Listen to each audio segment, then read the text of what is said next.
Former California Congressman Frank Riggs has a narrow lead in the Republican primary for Arizona Superintendent of Public Instruction, based on votes counted so far from last Tuesday's election.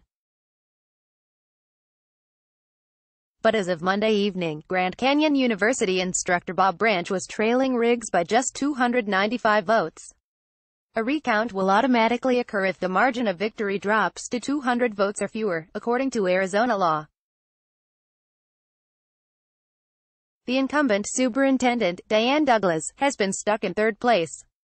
She was about 3,000 votes behind Branch, according to the ballots counted as of Monday.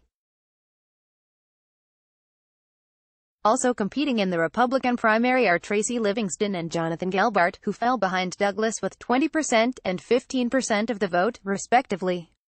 These four Republicans, as well as apparent Democratic nominee Kathy Hoffman, are jockeying to replace Douglas, who is widely viewed as a vulnerable candidate in her bid for re-election. Douglas was elected by a slim margin in 2014 over David Garcia, now the Democratic nominee for governor. She also was criticized during the teachers' strike for her menacing statements about investigating educators who walked out of classrooms in April.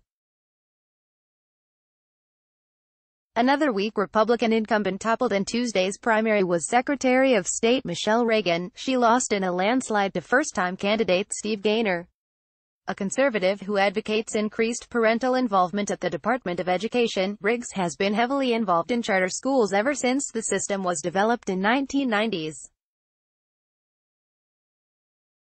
Riggs represented California's 1st District from 1991 to 1993, and later from 1995 to 1999.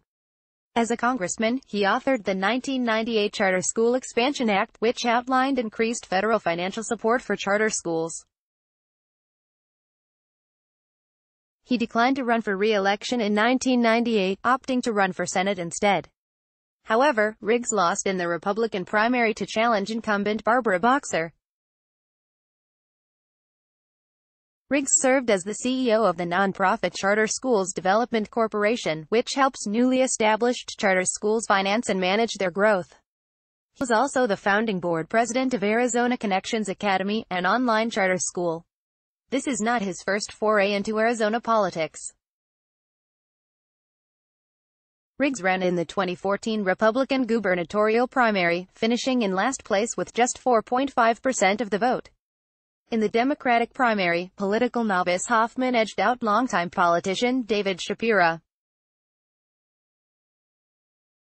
Shapira, a former Tempe councilman and state legislator, bowed out and later endorsed Hoffman in a Facebook post. Hoffman is a 32-year-old speech therapist. She worked in the Peoria Unified School District until May, at which time she left her job to campaign full-time. Clarification: this article has been updated to state the reason why Riggs did not run for re-election in 1998. He chose to run for Senate in California instead.